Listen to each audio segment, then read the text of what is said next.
A seguir, IIGD Irajá. E nós estamos contemplando a armadura de Deus, que é tremenda, né, pessoal? Uma vestimenta de guerra que deixa o cristão preparado para qualquer combate. Porque o mal não avisa quando vai chegar. O mal não avisa, o diabo não avisa. Ei, vou atacar. Ei, vou jogar minhas setas. Ei, vou te tentar. Ei, eu vou tentar te derrubar.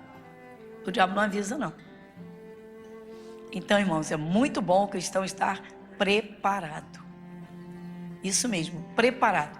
E não há melhor forma de viver preparado, senão tendo comunhão plena com o Espírito de Deus e o Espírito alimentado pela palavra. E a palavra guardadinha lá dentro. Na hora que se precisa, estamos prontos. Então, abra sua Bíblia em Efésios capítulo 6. Carta aos Efésios, capítulo 6, versículo 14. Em nome de Jesus. Vamos juntos? Estai, pois, firmes, tendo cingidos os vossos lombos com a verdade, e vestida a couraça da justiça. Parece algo assim, né? Para quem está chegando agora para Jesus, parece coisa assim absurda, coisa do outro mundo, coisa difícil de compreender. Não, irmãos. Tão simples. Estai, pois, firmes, tendo cingidos os vossos lombos com a verdade. Cingir os lombos com a verdade, sim. A nossa força, o nosso poder vem do nosso espírito. Ela vem de dentro. Muita gente procura ajuda de fora. Não, que fulano vai me ajudar. Não, que fulano é isso, que fulano é aquilo. Não, que fulano conhece fulano, que fulano... Não, porque eu sou conhecido fulano. A nossa força, o nosso poder vem de dentro de nós. Do nosso espírito. O Espírito de Deus habitando em nós. A palavra de Deus dentro de nós. Estai, pois, firmes, tendo cingidos os vossos lombos com a verdade. Sabe qual é o problema, irmãos? É que muita gente lê a Bíblia, mas não coloca a palavra dentro do coração. Então, fica aquela pessoa que saiu do mundo e não saiu do mundo. Que crê, mas que não consegue crer. Ou seja, nos momentos mais necessários, o natural prevalece. Prevalece o medo, prevalecem as fraquezas, prevalece a dúvida. E aí o diabo ataca, seja lá em que área for. Cristão, o poder dele é dentro do seu espírito. Certeza da verdade. Mas enquanto o cristão não unge os olhos com o colírio celestial, ou seja, não enxerga bem a palavra de Deus para viver da fé, vai viver como vive a pessoa natural. Eu não estou falando somente em termos de viver no pecado, porque hoje, pessoal, a coisa está séria. Muitos cristãos hoje, literalmente, muita gente que se converte nos nossos dias, tá? Não consegue enxergar as diferenças. Ou seja, eu era mundano, agora eu sou um santo. Então eu vou aprender a santidade e vou me santificar. Vou buscar cada vez mais a santificação. Eu era treva, eu vivia nas trevas. As trevas dominavam. Vivia na insegurança, nas incertezas, nos medos. Agora não. Agora eu tenho o Espírito de Deus dentro de mim. Eu tenho Jesus. Eu tenho a luz. Agora eu enxergo. Ou seja, eu sei quem eu sou e sei o que eu tenho. Por que eu sei? Porque eu enxergo muito bem na palavra. Enquanto o cristão não entender, irmãos, que a vida dele está toda dentro da palavra, que ele precisa crer, não somente para uma área ou duas áreas da vida, mas para qualquer coisa. Porque Deus ensina tudo, Ele fala sobre tudo. Se você quiser saber como deve se comportar um empregado, a Bíblia fala. Se você quiser saber das prerrogativas do patrão, do chefe e das responsabilidades como cristão, a Bíblia fala. Se quiser ser um bom pai, segundo o coração de Deus, pela palavra de Deus, a palavra fala. A mulher, a feminilidade da mulher, Deus não deixa confusão. Dizer, olha, não é bem assim. Não. As coisas de Deus são definidas, as coisas de Deus são firmes, e a palavra de Deus é a única verdade. Então vamos atentar bem para o que Deus fala conosco hoje. Aqui é a nossa base. Estai, pois, firmes, tendo cingidos os vossos lombos com a verdade. Às vezes o cristão recebe algumas ofertas de algumas vantagens, de um aparente lucro, e a Bíblia fala, a Bíblia alerta sobre esses falsos lucros, mas o cristão não sabe. Ou até ele já leu, mas não levou a sério. Vai cair na cilada. Recebe uma vantagem, parece que sobe, e aquilo que vem do diabo não tem chão, lá na frente ou ali na frente, vem a queda. Aí a pessoa não entende. Porque os prejuízos, porque caiu no sofrimento, e aí muitos gritam, berram, Jesus! Aí recitam os versículos que conhecem. Por exemplo, as promessas de Deus. Deus só prometeu, Deus só prometeu, Deus só prometeu. Aí Deus diz, mas eu também te dou mandamentos, e você não respeita. As bênçãos, irmãos, elas estão embaixo dos mandamentos. Isso mesmo. Cada mandamento traz logo bênçãos à vontade. Mas e aí?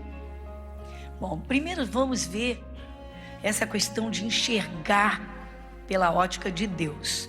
Apocalipse capítulo 3. Lê comigo o capítulo 3, versículo 18. Aconselho-te que de mim compres ouro provado no fogo, para que te enriqueças, e vestes brancas para que te vistas, e não apareça a vergonha da tua nudez, e que unjas os olhos com colírio, para que vejas. Colírio, irmãos. Colírio. Nós abrimos essa parte aqui só para ouvir do colírio. O colírio, não é? A ideia que se tem de colírio é que ele vai melhorar a visão, vai melhorar as vistas, vai melhorar os olhos, vai melhorar literalmente, não é? Para que se veja bem, ou a cura dos olhos, ou alívio de alguma coisa. A ideia que se tem de colírio é sempre para se enxergar melhor, para ser curado das vistas. São palavras de Jesus, que unge os olhos com colírio. Colírio espiritual, sim, irmãos. Uma coisa é você ver com os olhos da carne. Outra coisa é você enxergar com os olhos do Espírito. Vou te dar um exemplo que você conhece a respeito de segurança. Muita gente lê o Salmo 91 e diz que tem toda a fé para ser protegido por Deus, pelo Espírito de Deus. Mas quando chega algum momento de perigo, tem gente que desmonta mesmo. Aliás, tem gente que nem precisa chegar o momento do perigo. As próprias imaginações já atacam nos perigos. Vive com medo de assalto, com medo de morte, com medo de acidente, com medo de desgraça, com medo disso, com medo daquilo, medo de perder. Mas lê o Salmo 91. Só que não enxerga bem. Por isso não coloca dentro do coração. E aí? Aí deixa as brechas e as portas, como falamos, né? Um assunto de que falamos 5 meses, as portas. Nossa vida é cheia de portas. O nosso corpo tem portas. Falamos muito sobre isso, irmãos. Lamento as pessoas que perderam. Nós estudamos às quartas-feiras sobre as portas de Jerusalém. Deus nos abriu mostrou. Tem a porta da fonte. Mas que fonte é essa? Jesus é a fonte das águas vivas. Tem que saciar a sede. Agora tem gente que bebe água e depois não quer beber mais. Até água potável, se você não beber, você vai ter problemas no seu organismo. Seu corpo não vai funcionar muito bem. E arrisca seu corpo a uma doença grave. Pois assim são as águas do Espírito de Deus. Se eu não beber as águas do céu, se eu não mergulhar na palavra de Deus, como águas que saciam a sede, a alma, em algum momento da vida eu vou estar sedento, sedenta. E aí? Pois é. Então a Bíblia usa de várias simbologias para simplificar o entendimento.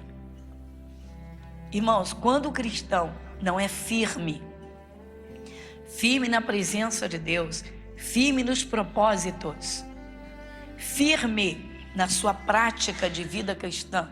Por exemplo, tem gente que não lê a Bíblia, só lê nos cultos.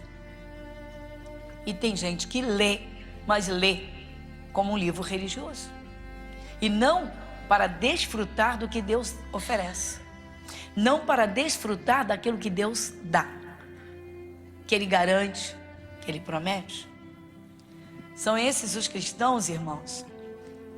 Muitos envergonham o Evangelho porque dão maus testemunhos por não levarem a sério advertências de Deus, mandamentos de Deus. Outros sofrem ataques do diabo como antes sofriam. E deixam o pecador em parafuso, porque ele diz, esse povo não diz que tem Jesus, que Jesus é vivo, que Jesus faz, E aí começam as interrogações do pecador que vão afastá-lo cada vez mais da porta da salvação. Muitos cristãos, irmãos, pelo medo, afugentam os pecadores do Evangelho. Porque tem pecador que diz assim, eu não sou crente igual a ele, eu não sou evangélico, mas eu não tenho esse medo que esse cara tem. É assim que as pessoas falam. E aí, uma vergonha, meu irmão. Então, irmãos, a pessoa que aceita Jesus, ela tem de abrir o coração, aprender e colocar em prática. E aí se posicionar. Muitos cristãos não se interessam, irmãos, em conhecer o mundo espiritual.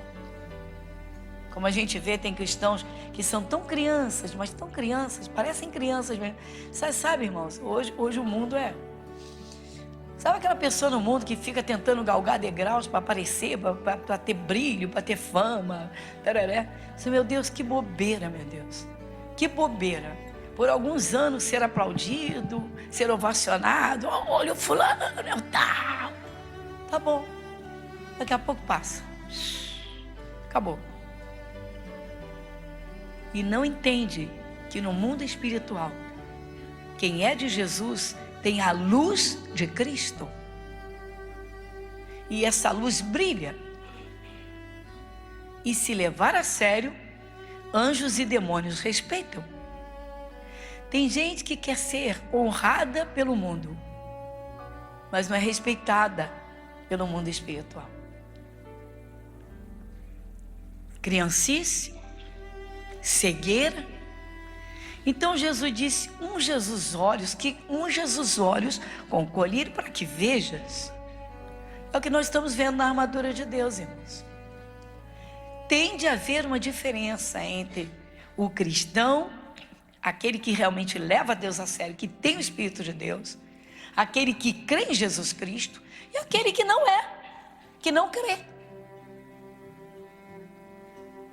Por exemplo, em Provérbios Deus diz que a bênção dele está dentro da casa do justo, mas que a casa do ímpio é amaldiçoada.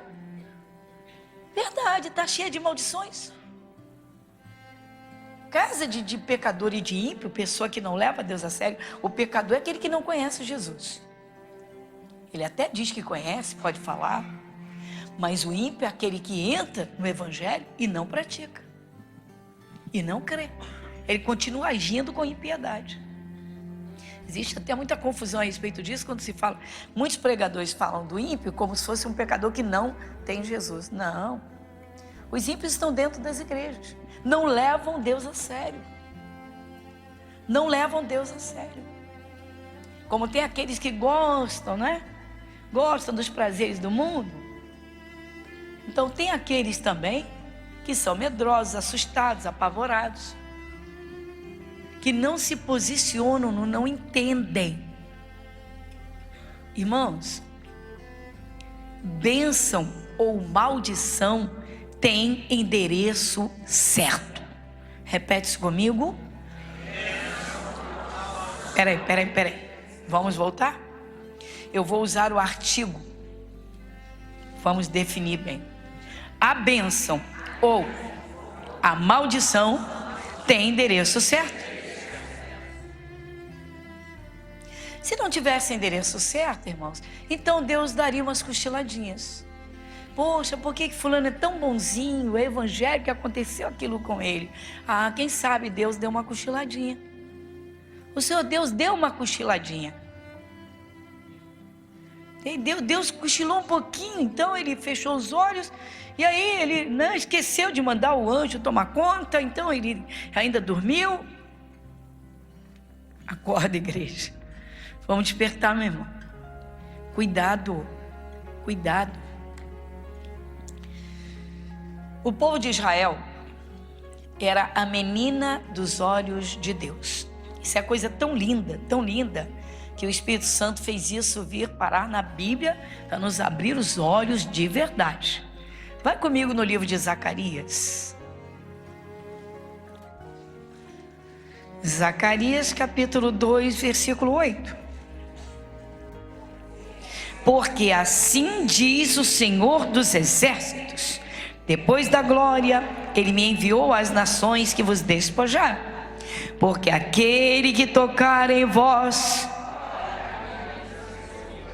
O quê? Pastor, irmãos. Pastora, mas o Antigo Testamento não era para o povo de Israel? Sim, Deus está falando para o povo de Israel. Aquele que tocar em um de vós, aquele que tocar em vós, toca na menina do meu olho. Quem é Israel hoje, irmãos? Deus juntou os dois povos. Os cristãos e os judeus, todos cremos no mesmo Deus. Jesus veio para isso, para derrubar essa barreira e dizer: vocês são como eles. Pastor, eu queria crer. Irmãos, tem estudo às quartas-feiras para entender bem tudo. Tem estudo às quartas-feiras. Ah, não tenho tempo. Você não tem tempo para Deus? Não tem tempo para Deus? É uma das coisas mais estúpidas que eu escuto, é quando alguém diz: estou sem tempo de vir à igreja.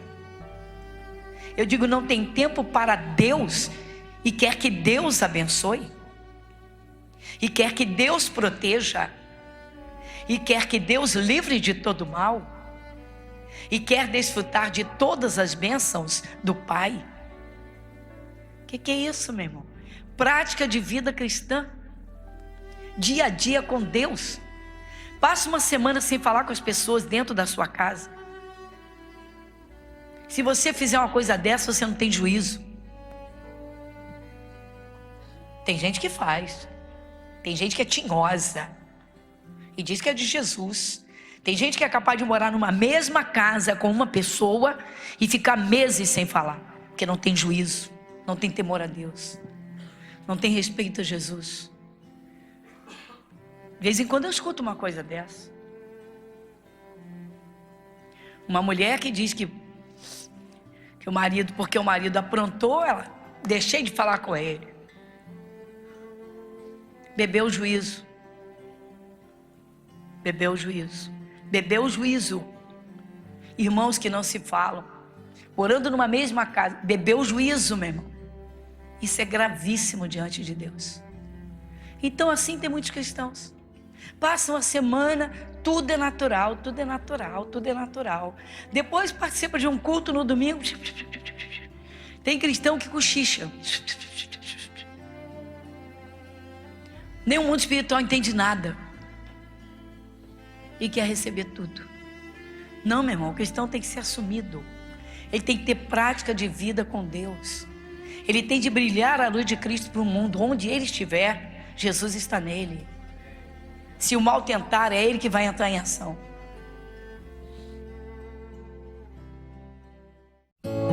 Igreja Internacional da Graça de Deus, Avenida Monsenhor Félix, 1120, Irajá.